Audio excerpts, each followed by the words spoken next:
دي سلسلة يوم في منطقتي وده الجزء الثاني واحنا في مدينة بنها العسل، اسم اشتهرت بيه عاصمة القليوبية واسمها الفرعوني القديم بناهو. تعتبر بنها مركز الصناعات الإلكترونية في مصر ومركز تجارة الدواجن المصرية، وبنها جميلة جدا وده اللي خلاها عاصمة القليوبية. ويلا بينا بقى نبتدي جولتنا بالصلاة على النبي. رحنا عند عم قدري عند مطعم الترسانة اللي بيعمل فول بالزبدة بس. العيش بقى فريش، هنجرب فول بالزبدة والزبدة زي ما انتم شايفين كده على الوش. الله أكبر، المكان ده ما بيعملش غير فول بس بالزبدة. بسم الله.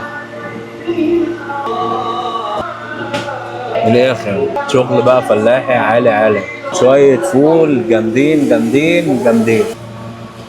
قلنا فول بالزبده، فانت عارف احنا فين. احنا موجودين النهارده عند عم قدري فول بالزبده. حبايه الفول واخده حقها قوي، فبدايه الفطار عند عم قدري جميل. الطبق ده يتقال له خلصت فيه كل الكلام. وبعد ما اكلنا احلى طبق فول بالزبده كان لازم نحبس بكوبايتين قهوه عشان نعرف نكمل كده جولتنا. وزعما بقى بيشرب قهوه محوج على الريحه وانا بشربها ساده مظبوط. وهنكمل فطارنا بقى من عند اشهر حد بيعمل سندوتش الطعميه على شكل الصاروخ ومسمينه نعنوشه. في المكان ده بقى ترجع 20-30 سنه لورا لانه بيعمل الطعميه بالطعم بتاع زمان جدا، والسندوتش بسيط طعميه وسلطه. وعشان تاكل احلى سندوتش طعميه عند نعنوشه ومسمين السندوتش دوت نعنوشه، هيخليك فرفوشه. شكل السندوتش عامل زي الصواريخ كده زي ما انتوا بس شفتوا. السندوتش هو بيتعمل بيبقى عباره عن طعميه وسلطه بالشطه الحراقه قوي كده. شكلهم بص جيلاتيني عامل ازاي، شكلهم غريب. هي اصلا لوحدها نار، مش تحتاج ده. ده اقدم مكان بيقدم طعميه، هو ما بيقدمش الا الطعميه، طعميه بس. ده شكل سندوتش الطعميه عندهم، سندوتش حراق قوي. فلو انت مالكش في المشطشط فالسندوتش ده مش هيعجبك، انما عشان انا بحب الحراق فالسندوتش ده تحفه فنيه. عايزه تبقى حلوه فرفوشه، جربي سندوتش الطعميه من نعنوشه. وما ينفعش نروح عاصمة محافظة القليوبية وما ندوقش أكتر حاجة بنحبها اللي هي الكشري، والناس كلها قالت لي روح المكان ده. ولما سالنا مين احسن حد بيعمل كشري في بنها قالوا لنا روح عند جحا. الصلاه على النبي. شويه دقه على الخفيف، سنه شطه كده عشان انا من اعداء الشطه. والله العظيم يفتح النفس، احنا بنحب الكشري. بسم الله. الصلصه عندهم جامده بطريقه فظيعه. وانا بقى زي المصريين، الكشري ما يتاكلش من غير شطه، والشطه لازم تكون زياده.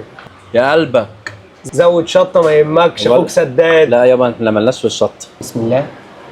الشطه نار بجد مش هزار، كتر الشطه تجيب بواسير. ويلا بينا بقى نخش على ايه اللي بعد. يلا. وقالوا لي عليه بقى ان اللبن بتاعه فريش دايما والايس كريم عنده عالي والجو كان حر، فقلنا فلما لا. الدنيا حررت شويه فدخلنا على البان الكوثر وجبنا ايس كريم زبادي توت بندق.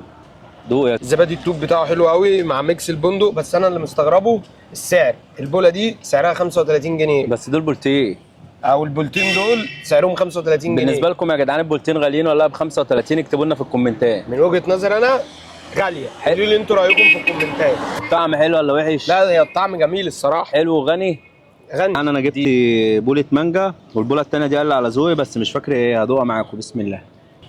تحس ان هي ميكس مكسرات بس هي طعمها فظيع. دوق بقى كده المانجا حبيبه القلب بتاعت السيف اللي بترطب على القلوب. انا عايز ابقى ادوق المانجا دي يا اسلام. قلت لك هات مانجا قلت لي لا، قلت لك هات مانجا قلت لي لا، أنا قلت لك هات مانجا قلت لي لا، هتقول لي هات حته هقول لك لا. الايس كريم بتاعه عالمي. وبالنسبه لي بقى بولتين ب 35. انا بقى بالنسبه لي راجل من القاهره مش غاليه. برضه تكتبوا لنا في الكومنتات بولتين ب 35 في بنها غاليين ولا مش غاليين. ويلا بينا بقى يا باشا نخش على ايه؟ على اللي بعد. على اللي بعد. وقالوا لي بقى ما ينفعش تروح بنها وما تاكلش من عند فواز شاورما لانه اشهر واحسن حد بيقدم شاورما في بنها كلها. فيلا نشوف. 6 اكياس توميه ويجي 6 اكياس كاتشب على اوردر ب 95 جنيه. فبسم الله ما شاء الله. بصوا ده الباكنج بتاعهم اهو. انا شايف بقى ان السندوتش ايه، اللهم صل على النبي. هم مش عاملين عروض بس مكترين الفراخ قوي يا خاخ. والله ما صل على النبي. شايف الحشو مليانه، بس الفراخ عليها قلق اليومين دول يا اسلام. الفراخ عليها قلق بس وربنا يستر. بس ناس كتيره بتشكر في فواز. فيلا ندوق. ايه ده؟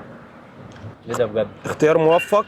طعم الشاورما دي نفس طعم الشاورما اللي كنت بدوقها بره. كنت مسافر دوله عربيه بيعملوا الشاورما بنفس التيست ده. والله العظيم طعمها فظيع. اللي عامل قلق الراجل حاطط لنا 6 اكياس توميه ودي حاجه غريبه قوي. بسم الله.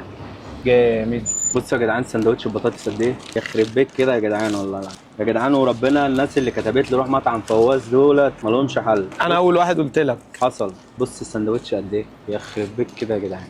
بسم الله. لا وحطيت لك بطاطس اللي هي كرينكل تحفه. والله العظيم من احسن المطاعم اللي دقت فيها اكل سوري في حياتي. احسن من مطاعم كتير في القاهره من حيث الشاورما ومن حيث البطاطس ومن حيث الجوده مقابل سعر ب 95 جنيه كل ده يا بلاش. شاورما الفراخ مع ان الفراخ عليها قلق اليومين دول، عليها قلق جامد يا صاحبي، بس الناس كتير شكرت لنا في الفراخ بتاعت لا فواز. جامده جامده قطمه كبيره. فراخ طعمها حلو قوي والتتبيله بتاعتها يا تكيف. باشا مظبوطه. نشوف بالتوميه كده. انا بصراحه ما حسيتهاش قوي بالتوميه، حسيت التوميه ضيعت طعم الفراخ شويه. هي فيها توميه اصلا. هي التوميه وانا حطيت توميه زياده فالتوميه ضيعت طعم الفراخ، انما انت لو كده بلاش توميه. واحلى حاجه عجباني اللي العيش كده واخد تحميصه على وش النار بتاعت سيخ الشاورما، فشاورمه فواز اختراع. ندخل بقى بعد كده على البطاطس الفرن. كميه الحشو فظيعه، البطاطس بتبظ من كل يمه. خلي بالك بطاطس كرينكل نضيف. البطاطس غاليه اصلا بس السندوتش مليان، فنشوف الطعم بقى. جامده قوي وفي كاتشب كده في السندوتش من جوه مع مايونيز مع البطاطس.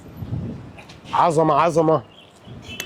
وبعد ما اكلنا الشاورما كنا محتاجين نحل، وفي نفس الوقت كنا تعبانين جدا ومحتاجين مكان نقعد فيه، فما لقيتش بقى احسن وانسب من المكان دوت ان انا اقعد فيه. اسم المكان ده بقى ليه، واللي يميز المكان دوت ان الاستاف عالي جدا والقعده جميله جدا ومكيفه الهواء، وعندهم كل حاجه سخن وساقع وسموزي وحلويات. بص يا زعامه ويا بتبوظ، شايف يا زعامه؟